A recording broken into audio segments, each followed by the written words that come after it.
Assalamualaikum warahmatullahi wabarakatuh. Apa kabar sahabat Bunda di kelas 4?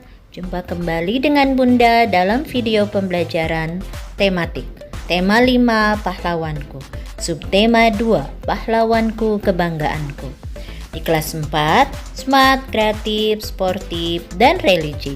Sebelum kita mulai belajar, mari kita berdoa.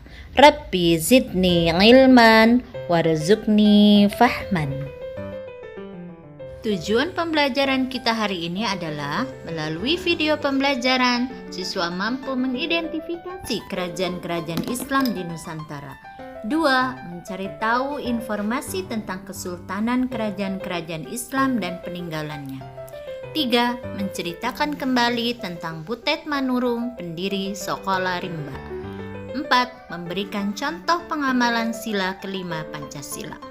5. Mengidentifikasi penggolongan pahlawan berdasarkan periode perjuangannya. 6. Menceritakan masuknya penjajah ke Indonesia. Kerajaan-kerajaan Islam di Nusantara antara lain: A. Samudra Pasai, terletak di Loksmawe, Aceh, pendirinya Marah Silu. Sultan yang terkenal pada masa itu adalah Sultan Malik At-Tahir II. Kesultanan ini runtuh setelah diserang Portugis. Kalian lihat, itu adalah mata uang dirham yang dahulu digunakan di Kerajaan Samudra Pasai. 2. Kesultanan Aceh, terletak di tepi Selat Malaka, beribu kota di Kutaraja. Tokoh yang terkenal adalah Sultan Iskandar Muda. Pada masa pemerintahannya, Kesultanan Aceh sampai ke Semenanjung Malaya, Johor, Pahang, dan Kedah. Masjid Baitur Rahman di Aceh, salah satu peninggalan Kesultanan Aceh. Kesultanan Demak, terletak di daerah Bintoro dekat muara Sungai Demak. Kesultanan Demak didirikan oleh Raden Patah. Kerajaan Demak mengalami masa kejayaan pada masa Sultan Trenggono, tahun 1521 sampai 1546. Wilayahnya meliputi Banjar, Palembang, Maluku, serta utara Pulau Jawa. Di sebelah kanan kalian adalah gambar Raden Patah, pendiri Kerajaan Demak. D. Kesultanan Banten, terletak di Provinsi Banten. Sultan Ageng Tirtayasa merupakan Sultan Banten tahun 1651 sampai 1683. Pada masa pemerintahannya, Banten semakin maju. Di sebelah kanan kalian merupakan gambar Masjid Raya Banten, salah satu peninggalan Kesultanan Banten. E. Kesultanan Ternate dan Tidore, terletak di Maluku Utara. Tokoh sejarah yang terkenal adalah Sultan Ba'abullah tahun 1570 sampai 1583 Masehi. Sultan Ba'abullah terkenal sebagai raja 27 pulau dan berhasil memajukan Kesultanan Ternate. Dan Sultan Nuku, pendiri Kerajaan Tidore pada abad ke-15 Masehi. Gambar di samping merupakan gambar Sultan Ba'abullah, tokoh yang berhasil memajukan Kesultanan Ternate. F. Kesultanan Goa dan Talo adalah kerajaan kembar di Sulawesi Selatan. Tokoh sejarah pada masa kerajaan Goa dan Talo adalah Sultan Hasanuddin yang sangat gigih melawan penjajah. Bacalah bacaan berikut mengenai salah satu pahlawan masa kini, Butet Manurung, pendiri Sokola Rimba. Kemudian, kalian ceritakan kepada Bunda melalui video. Sila kelima Pancasila adalah keadilan sosial bagi seluruh rakyat Indonesia. Sila kelima dilambangkan dengan padi dan kapas. Padi dan kapas melambangkan kebutuhan manusia. Simbol ini bermakna tercukupnya kebutuhan hidup rakyat Indonesia secara adil, karena setiap rakyat memiliki hak dan kesempatan yang sama untuk sejahtera. Nilai-nilai yang terkandung dalam sila kelima meliputi: 1. Mewujudkan keadilan dalam kehidupan bermasyarakat. 2. Keseimbangan antara hak dan kewajiban. 3. Menghormati hak-hak orang lain. 4. Bersikap adil dan suka menolong. 5. Mengembangkan sikap terpuji, kekeluargaan, dan gotong royong. 6. Cinta akan kemajuan dan pembangunan bangsa. Gambar di samping adalah gambar memperoleh pendidikan merupakan pengamalan sila kelima Pancasila. Penggolongan pahlawan berdasarkan periode perjuangannya. A. Pahlawan perjuangan kemerdekaan. Para pahlawan perjuangan kemerdekaan berjuang melawan penjajah Portugis, Belanda, dan Inggris. Pahlawan perjuangan diantaranya Cut Nyak Dien dari Aceh, Sultan Ageng Tirtayasa dari Banten, Kapitan Patimura dari Maluku. Saat itu, perjuangan para pahlawan masih bersifat kedaerahan. Pahlawan Pergerakan Nasional. Para pahlawan pergerakan nasional berjuang dengan menumbuhkan semangat nasionalisme melawan penjajah. Pergerakan nasional muncul setelah berdirinya Budi Utomo pada tanggal 20 Mei 1908. Munculnya organisasi Budi Utomo mampu mempengaruhi sifat perjuangan bangsa Indonesia. Beberapa pahlawan pergerakan nasional Indonesia antara lain Raden Ajeng Kartini, Dr. Sutomo, dan Ki Hajar Dewantara.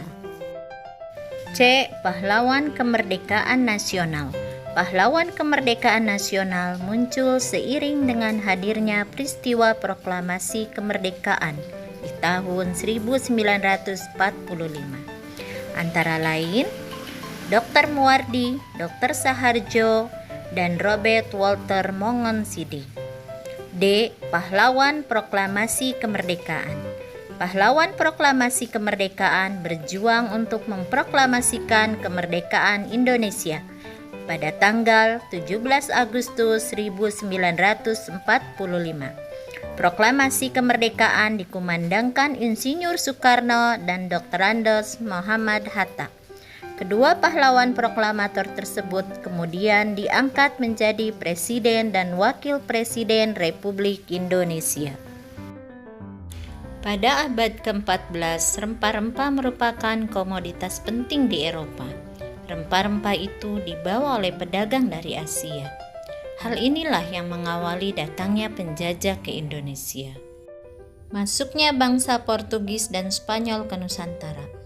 Portugis masuk ke Nusantara melalui Malaka pada tahun 1511.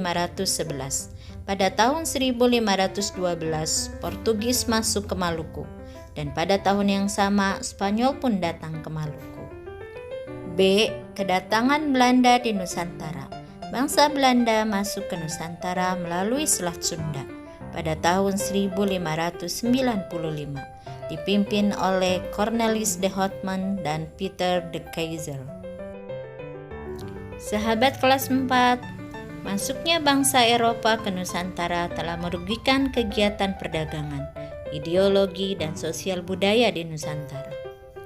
Akhirnya bangsa Indonesia mengadakan perlawanan terhadap bangsa Portugis. Perlawanan terhadap Portugis dilakukan oleh Kesultanan Demak. Pasukan dari Demak dipimpin oleh Dipati Unus.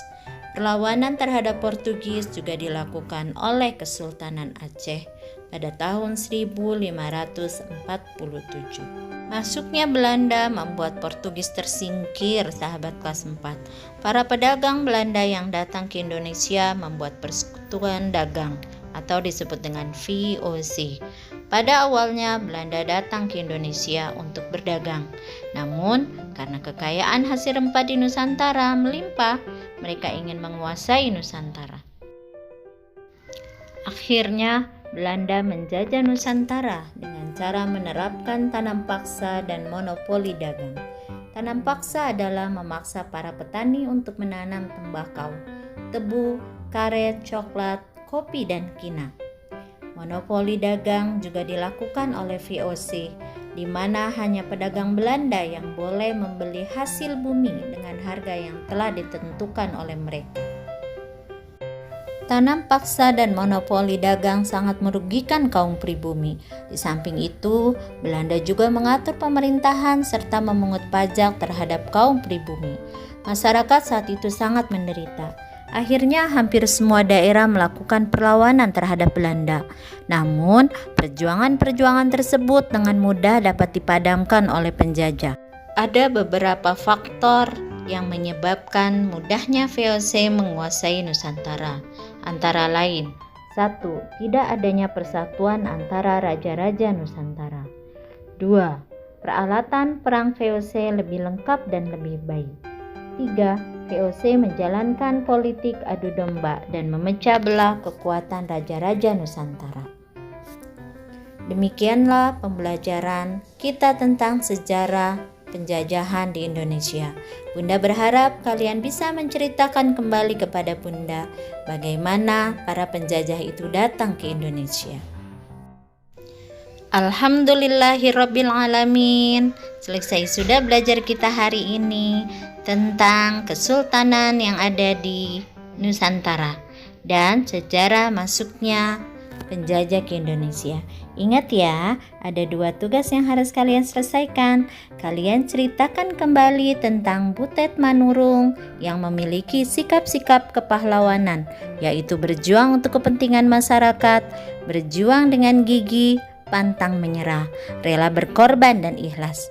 Ceritakan kembali dengan kata-katamu sendiri di depan kelas. Serta kalian ceritakan bagaimana penjajah datang ke Indonesia. Salam semangat anak hebat.